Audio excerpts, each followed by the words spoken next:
وخت کم دی، وخت مه ضایع کوه. چېرته تسبیح راواله الله الله کوه. کېناستې ښه نو نور نو بیا ښه نو کلی وطن چرګې چرګان ښه هغه پلانې اهل بیت پلان دا خبرې اوږدوئ ما. دا شیخان میخان بعضې وخت راشي که نه ښه نو کور او واړه زاګه پلانې زویم ټول ټیک دي، نور کلی وطن ټول ټیک دي. ټیک دي که نه بس ټیک دي. ځه خبرې ډېرې مه کوه نو خبره به اوږدئ سه. خبرې مه اوږدوه. دغه کارو صاحبه یو میاو چرته چالی چیلی بچی ورکړی نو به ټت پته میا به پرې راغی ډېره بش یاره د چیلی بچی چې څنګه ویجي اوس خو لوی شوی دی. شپه یې وکړه بیا د چیلی بچی ویجي اوس مال شوی ده چیلی شوه. ها یاره هغه اوس لنګه ده پی می کوي. مړ هغه چیلی والا یې دې سپېږمو ته راوست. چې راوستو بس آخر کې ورته وی ورور هغه چیلی هم مړه ده او بچي هم ټول مړه دي. میا صاحب اوړه مې داسې دردمند دی چې تا ګورم چیلی را یادېږي چې بیا په دې طرف را نه شي. تاسو خیال ته خدای دې خوار نه کوو. خبرې مه اوږدوه، لنډې خبرې کوه لنډې او د کار خبرې کوه. دا ستا او زما خبرې په طول دي په طول. دا په ناپ راکړلی شوي دي په خدای قسم چې ته به ستا 80 کاله عمر دی یا 50 دی یا 40 دی ته به څومره خبرې کې. دا خبرې په ناپ دي. دا ستا او زما لیدلم په ناپ دي. دا ستا او زما د غوږونو لوډ سپیکر په ناپ دي چې دې باندې به څومره څیزونه اورې. خوښه دې خپله ده چې ګورې پې ښه شی او که بد، اورې پې ښه شی او که بد، وینا پې ژبه ښه کوي او که بده. دا ټول په ناپ دي. د دې به حساب ورکوئ. خو دا به هغه وخت کې درته پته ولګي چې اریان دریان ولاړې اریان ولاړې او عملنامه په لاس کې درکړی شي نو آواز به وکړي چې هاي لم اوتی کتابیا ای افسوسا اے ندامتا کاش چې مالا خو نن دا کتاب په لاس کې نه وی راکړلی شوی. زه خو تباه شو، زه خو غرق شو. څوک به داسي چې چا ژوند کې ژوند خدای ته وقف کړی نا به په قیامت میدان کې ودرېږي او اعلان به وکړي چې ها اقرؤوا کتابیا. اے د قیامت ټولو خلکو راشئ دا زما عملنامه وګورئ. زه د ژوند په ټولو کیسونو کې پاس شوما، زه پاس شم. یا به ها لم اوتی کتابیا او یا به ها اقرؤوا کتابیا. راشي زما دا کتاب وګورئ. دا هر څه په تول دي، دا په ناپ. د دې به حساب ورکړي. زما دیدان اوزګار وخت چې ګوري جمعات له ورکوه دا دارالامان دی. په دې کې دی چې څومره وخت تیر کو دغه به دې په کار راځي. دې نه بار دی چې څومره وخت تیر کو دا به درته عذاب جوړي. نو جمعات کې تنګېږئ مات چاوی چې کېنئ رونو د دین یو خبره کی کلمې صحیح کوي، منځونه صحیح کوي او دسونه صحیح کوي. اوس تاسو وایئ رښتیا چې نن دنیا په اودس کې فرض او واجب نه پیژني. اور یو سړی راغی ما ته وی چې ما خو یو نوې خبره واورېده. مال ولې ویلې 18 کاله مې د واده وشو خو چې لامبه ما بس په سر اوبه راواړو ما 2-3 کوزې او جامې واغوندم وی امبولا مسله وکړه چې غړغړې به هم پکې کې نو مولانا صاحب دا غړغړې پکې شته مالا 13 کاله دې د واده وشو وی چې آو مال خوله کې اوبه اچول غړغړې پوزه موزه کې اوبه راښکل دا دې نه دي کړي ویل نه مالا 13 کاله وشو چې کور دې وران یو مونځ دې نه دی شوی او 13 کاله پلیت او مردار ګرځېدلی وایي په ایمان په غسل کې تاسو فرض او واجب پیژنئ واده کړي ښځې زموږ نه پیژني ښځې کني لاړ شئ کورونو ته او ټرای وکئ ښځه چې لامبي کمسۍ ممسۍ پرانیستې نه په دې سر هم داسې اوبه واړئ ته ووایه چې د ښځو څومره ګڼ ویښته چې د هغې د ویښتو بیخونه نه لامده شوي د هغې غسل نه وځي ټرای وکړئ بیا ښځې ته وایه چې ته په غسل کې داسې خوله کې چې اوبه واچې داسې کې او دا چا کړي پوزه کې چې اوبه واچې داسې چړکې دا چا کړي اوس وایه چې ښځه دې کور وران دی او ستا هم کور وران دی که نه دی ټول پلیت او مردار ګرځي ګریجویټ فیشنیبل معززین د پاکستان ارمان د ایمان دی نو چې دومره زور خو خدای لاس کې راوستی چې مانس په دې بنګلو کې ما تاسو کباب نه کړی نو زه به د سړي ځای نه ستا ښځو او لوڼو په نوکونو باندې سور پالش مګلی دا سور پالش دا پلستر دی د نوک د پاسه چې تر څو دا پالش په نوک باندې وي نه غسل وځي او نه اودس کی معتبر دی په دې قهر اخته دي او غریبان دی په دې قهر اخته تاسو خیال راغی نو عرض مې داو چې خدای امداد در سره نشتا د خدای دین ته سپک ګورئ سپک نو خدای سپک او ورک کړئ سپک او ورک شو حدیث د جناب محمد رسول الله خبره اعلان شو چې یو حدیث بیانېږي او څوک ته روان شو او د پیغمبر حدیث ته غوږ ونه نیو زما دې په خدای قسمی چې په قیامت کې د شفاعت پیغمبر ونه حدیث الله عمر فاروق په چړو والے شو په محراب کې یو سړی تپوس ته راغی چې تپوس ته راغی تپوس یې وکړو واپس روان شو نو د هغه دا لنګ لږ اوږدو نو ورپسې راښکلی کېدو ویل بچیه خبره واوره چې راواپس شو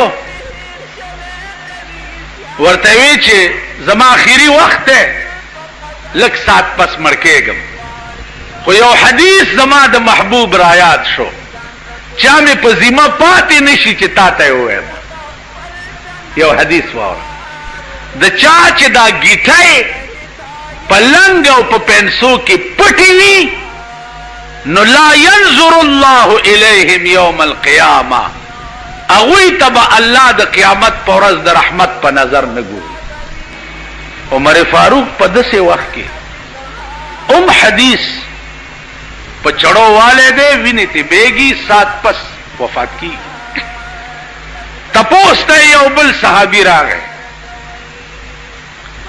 چې ورته وکړه نو کمیس ډېر خیرنو نو بیبي ته ولا وی چې دا کمیس خو ورته لږ بدل کا نو بیبي ورته ویلې چې په خدای مې دې قسمی کوي بل کمیس تا نو چې دا ولا وینځم نو ورواغوندم څه شي چې دا خبره بیبي وکړه نو عمر فاروق صحابي ته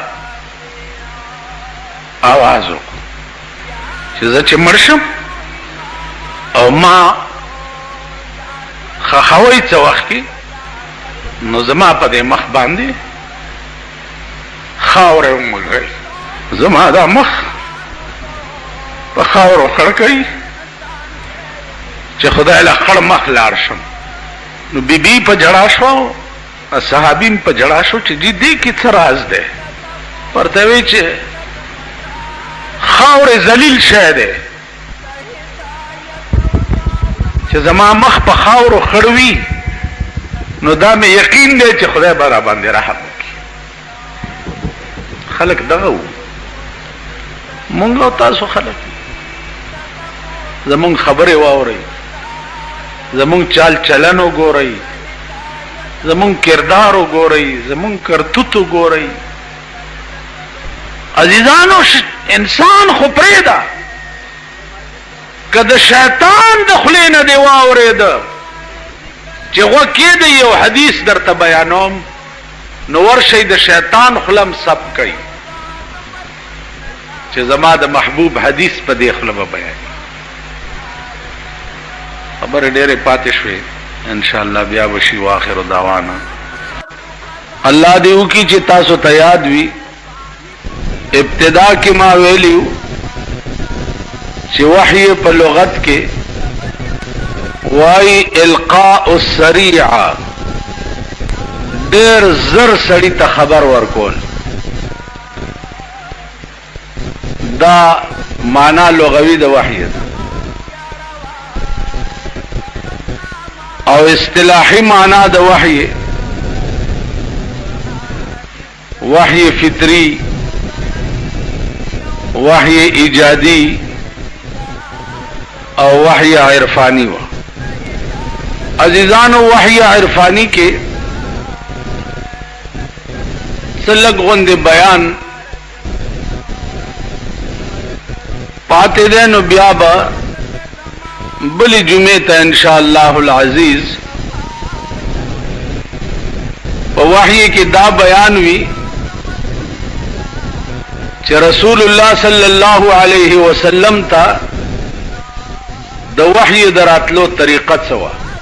ما دار 13 جمعه کړو چې وحی عرفانی چې دا داغه القا دا د الله والو پزړه کې چې خدای پاک چاته پړه کې واچي. عزیزانو زمونږ په دې ملک 13 جمعه ما تاسو ته ویلیو چې خوب، نیک خوب دا هم جزء من اجزاء النبوة. رویا صالحه چې دی دا هم د نبوت د اجزاء نه یو جز دی. زمونږ په دې ملک یو ډېر لوی عالم او ډېر لوی بزرگ او ډېر لوی محدث تیر شوی. دا درته اوس د خپلو یادو خبره کو چې د هغې نومو مولانا نصیر الدین غرغشتوي. علماء او طالبانو ټولو ته پته ده چې د غرغشتو مولانا صاحب څومره لوی سړی و. ده به د حدیث درس کولو، کال 12 میاشتې به 200 کم و زیات طالبان ورسره وو. نو یو کال به وړه دوره لولوله، مشکات شریف او جلالین، او بل کال به بیا لویا دوره لولوله، بخاری او ترمذی او مسلم او ابو داود او ابن ماجه او نسائی وغیرہ. دغه درس د 50 کاله کړي.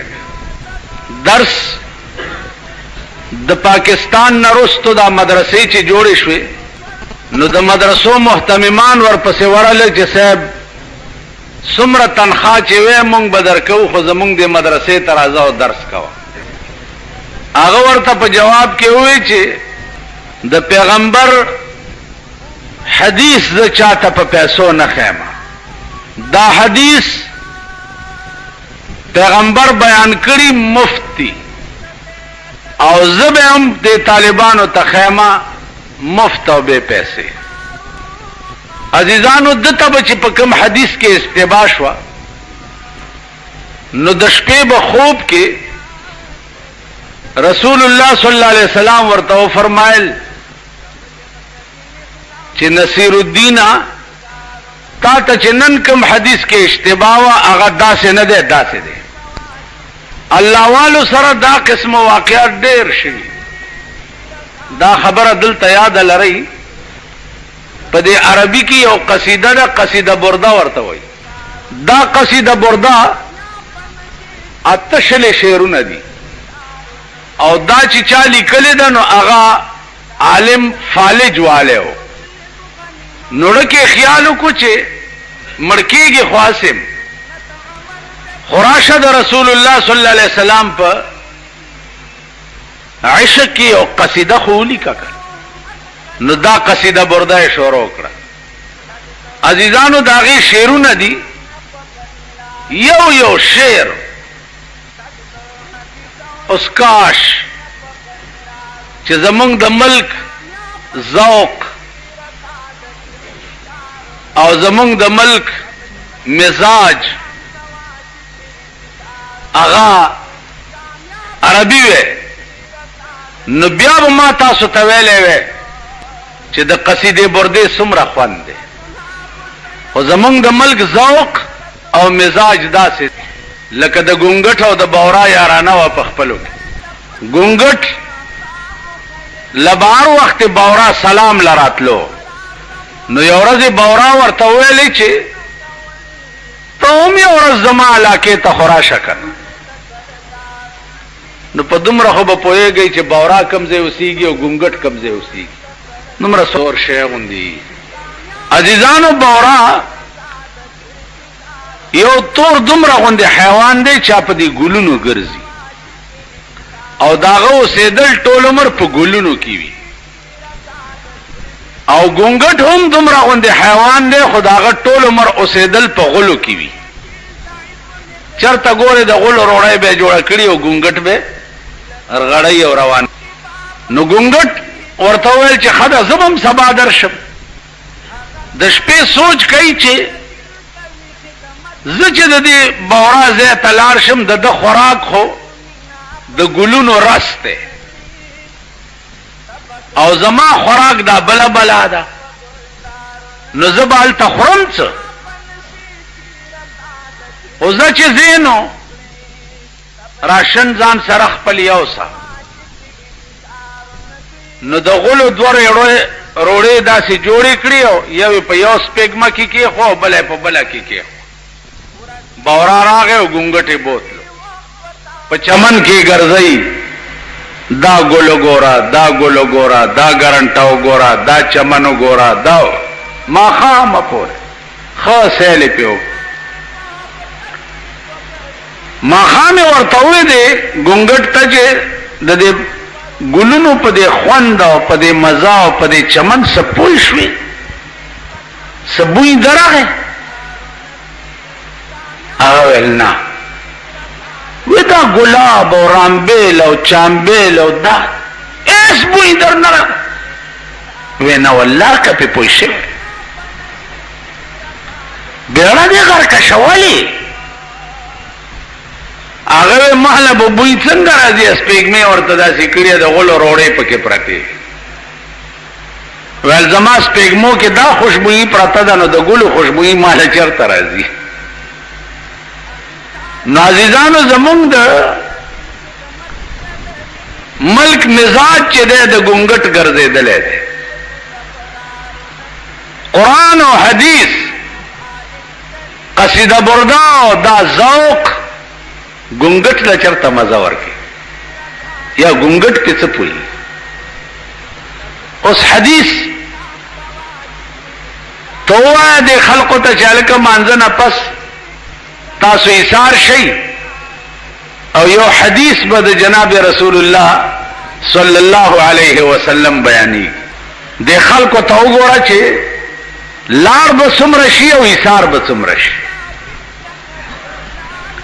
ما ته خو ډېره تعجب او افسوس په هغه وخت کې وشي چې کوم جماعت ته تبلیغي جماعت راغلی، نو تبلیغي جماعت والا مانځه نه پس اعلان وکړي چې ورونو تاسو لږ ایثار شئ، د دین یو څو خبرې به کېږي. نو د دې قوم حال ګوره چې نرغه دی چې کېړه یلی او جومات نه بار وځي هلکه ولې کېنه که نه وایي دا اوزګار دي تاسو داسې وایي که نه وایي دا اوزګار دي واورئ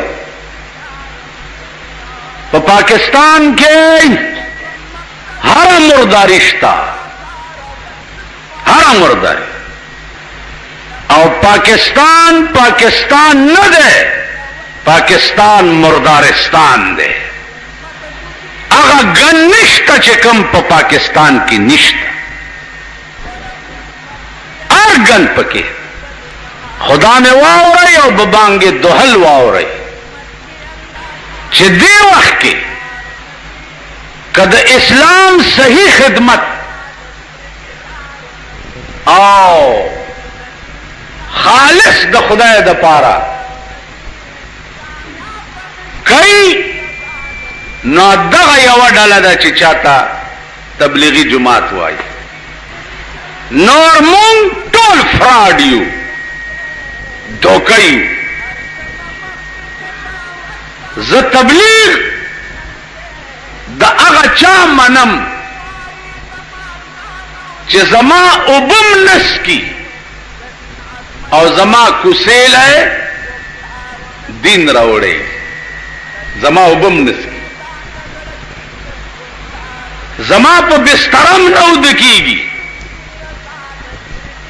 زما روټایم نه خوري زما چایم نسکی او د ماښام زما دروازې تراشي او دروازه وټکئ چې دا یو څو ملګري راغلي دي نن ماښام به په دې جومات کې د خدای د دین څه خبرې کیږي ووایئ په ایمان دې کې کومه خبره غلطه شته تاسو ووایئ که زه اوس پې ورډزوام زه د ضیاءالحق دغه خاپیرک سترګې چې دي د هغه پروا نه لرم نو بل لا کم مور راوړی دی چې زه به هغه نه یریږم یا به ترې شرمېږم ما په خبره پوهېږئ دا اتمام حجت کیږي لګیا دی 1,40,000 پیغمبران با در پدر په خلقو پسې په کوڅو کې د خدای دین د پاره ګرځېدل که نه ګرځېدل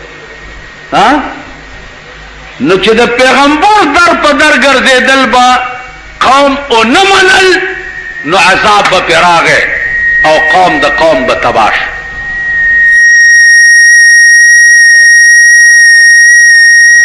ملک د ملک به تباه شو نن دا خلق چې په دې کوڅو کې او په دې بازارونو کې ګرځي او د خدای دین درته ښیي چې کلمې صحیح کوي منځونه صحیح کوي وایه په دنیا کې د کلمې او منځ نه سوا بل څه شی شته تاسو وایئ که نور شته تاسو دې جومات ته ولې راغلي یئ خو لا اله الا الله محمد رسول الله ویلي دي که نه ها جی بیا دې منځ ته ولې راغلي یئ ځکه چې دغه منځ به ذریعه د نجات ګڼئ چې دا به مونږ د خدای د پکړ نه خلاص شي نو دا کلمه او دا منځ خو زده کول هم غواړي که نه زده کول هم غواړي اوس ما ته خلق راشي چې پلانی ځای کې ملا دی او هغه د تبلیغیانو برخلاف دی او پلانی ځای کې پیر دی او هغه د تبلیغیانو برخلاف دی نو ما سهارم چاته وی ما ته دا خبره ځکه مه کوئ چې ماله غوسه راځي خو یو ټکی مې واورئ یو ټکی مې واورئ چې اسلام د همغه چا د خولې نه اوره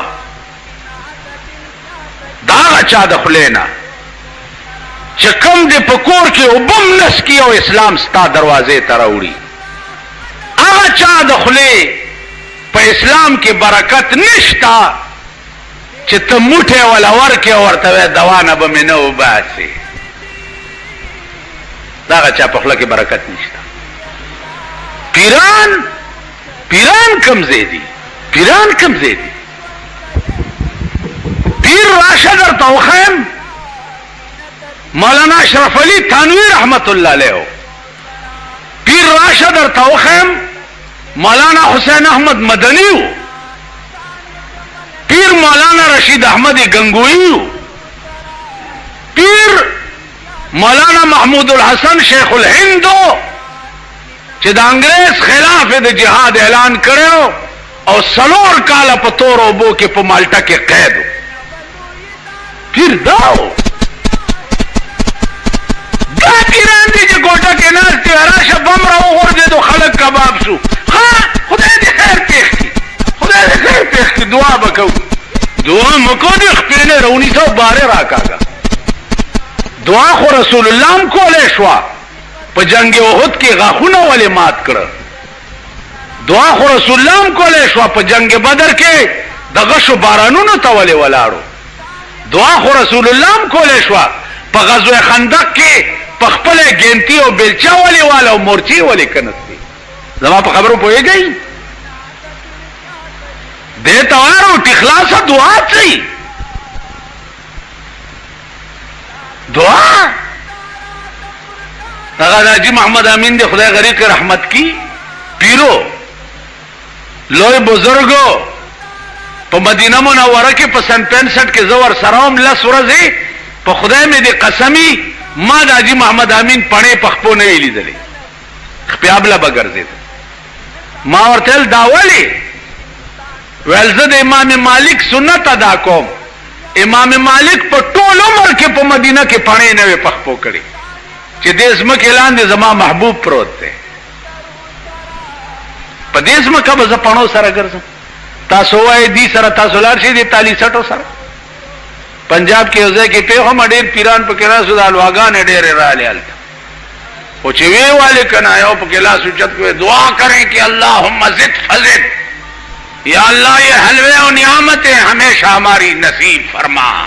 خلق اعلامی دیکھو گورا تبلیغ والا خراب او بیا هغه خلق ورته خراب وای دا باټان چې دا غزل مزل زده کړي دي. هغه خلق سلوخته د مړي سلوخته ته بوزه چې زما زوی مړو د هغې سلوختی ده. نو په جومات کې ورته چرګان او پولاونه او سرې کړې غوښې کېښوی شي، د تقریر کوي هلته زوی چې مړي د هغه مور په کور کې ویر کوي لګیا. وایي په ایماندار روټۍ چې څوک خوري د سړي بچی دی، مړی شوی دی او درېیمه یې ده. ښار کې ورته رسم قل وایي. درېیمه یې ده هلته ځوان زلمی مړ دی، خویندې او میندې او ښځه یې په ځمکه چکونه لګوي او په هغه حجره او بیټک کې زه ناست یم، د هغه درېیمه ده نن پولاونه خورم لګیا یم. تاسو د سړي زامن دی، بني ادم یې، قسم په خدای دی. اوفو مونږه دا د مسلمانۍ نوم څنګه الو؟ د ځان له مسلمانانو وایو څنګه؟ ګیره دې پرېښې ده 2 ګزه او تسبیح دي. وختي راته چا وویل یو سړي وی چې تبلیغي جومات والا کوم جومات ته لاړ شي وایي جومات ووینځئ. انا لله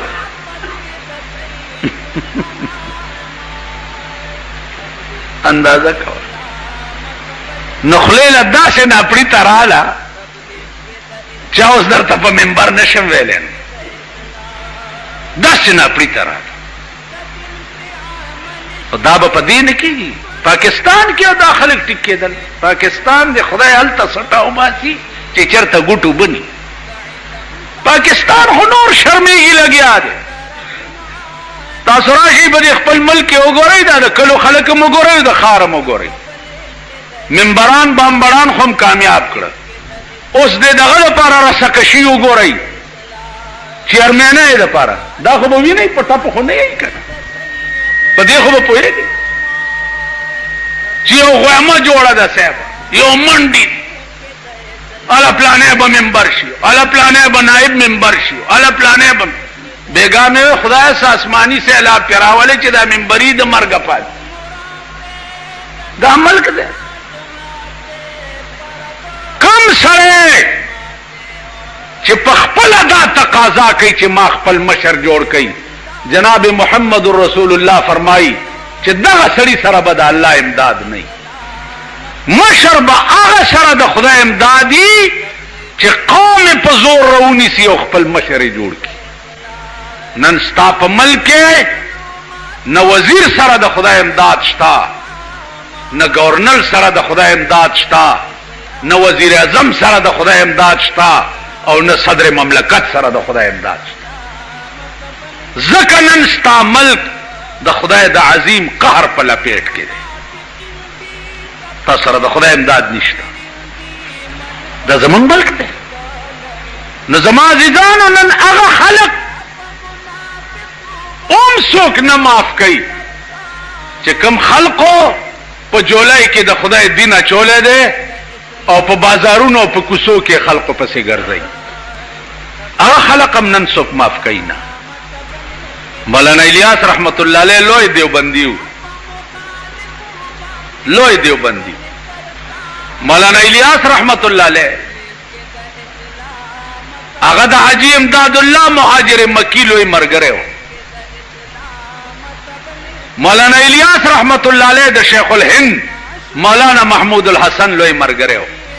نن هغه خلق چې کوم انګریز جوړ کړي، دا بریلیان، دا پیرنګیانو را پیدا کړیو د دیوبند په مقابله کې. پیرنګیانو نن هغه د پیرنګي پروردا او هغه د پیرنګي تالی سټ، ننم د پاکستان د حکومت تالی سټ او تنخوا خوار دي.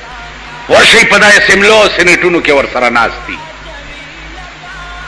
ضیاءالحق چې په اسلام آباد کې مشایخ کانفرنس کوي، اوه په ایمان دا ټول پیران ورته ناس نه راشي چې درته یو خیم دا اورېدو خبرې نشته.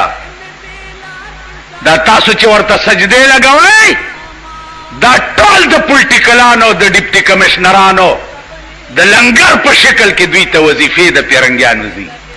زه چاله شنې چای نشم ورکولی او تا لنګر جاري کړی، دا دې کوم ځای نه راوړه ماما، په دې مې پوه که زه شنې په ایمان مونږ خو دوکان له څوک راشي شنو چایو ستم ورته نه کوو، ځکه چې دوه نه وي درې نه وي لس نه وي. خو زمونږ د پلار وس دی چې وروره سړی به شین چینک را روان او چې پیاله مې لاس کي چاته ستم نه کوم. خپه کېږئ ما یو سپین سترګې غوندې و، ما ته ویې تا خو ستم ونه کو مال دا چای لګې وې زما خپل نه سر خوږېږي. نو که به درته ست کړی وی اړه مې نه و نو منافقت کې راتلم. کاسې راځې دلته کښېنه کیني لار لنډه وه، لار لنډه وه. زه هغه نه یم چې ته ما کره راځه او غوړي شکر یې خوره او زه تا کره درځه او غوړي شکر یې خوره. نه درځم او نه دې د روټۍ تمدار یم او نه درنه چای څکم او نه چې راشي کاسې راشي سلام علیک وعلیکم.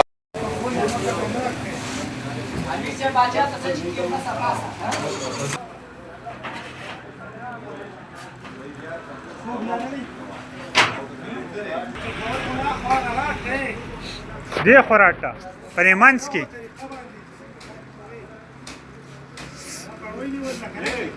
زما دي خو دي خو دي استوا چې دي ته او دغه ته او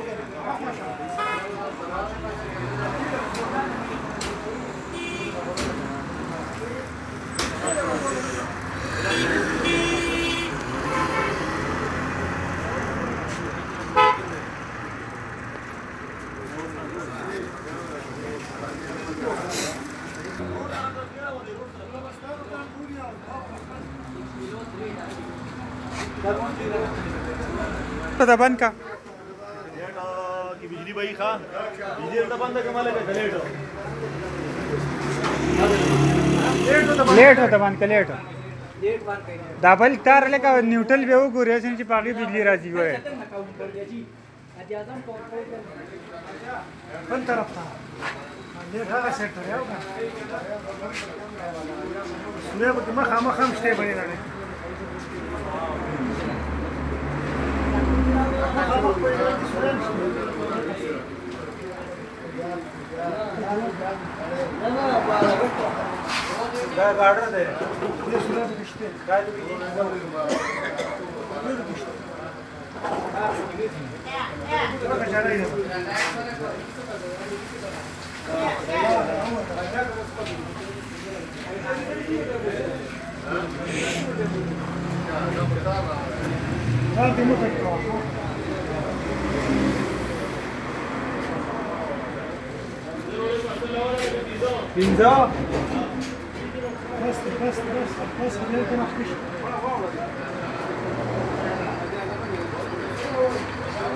video start करे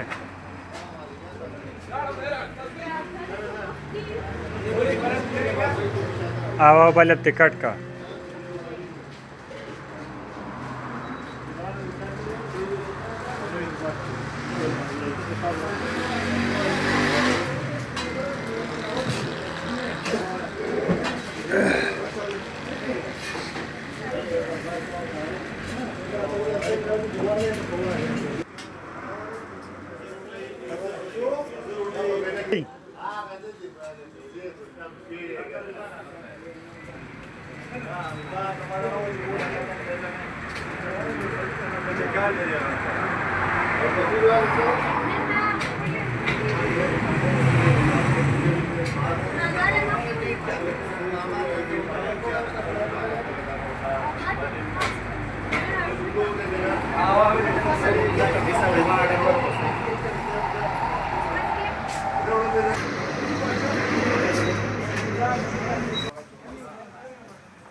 आसान है आसान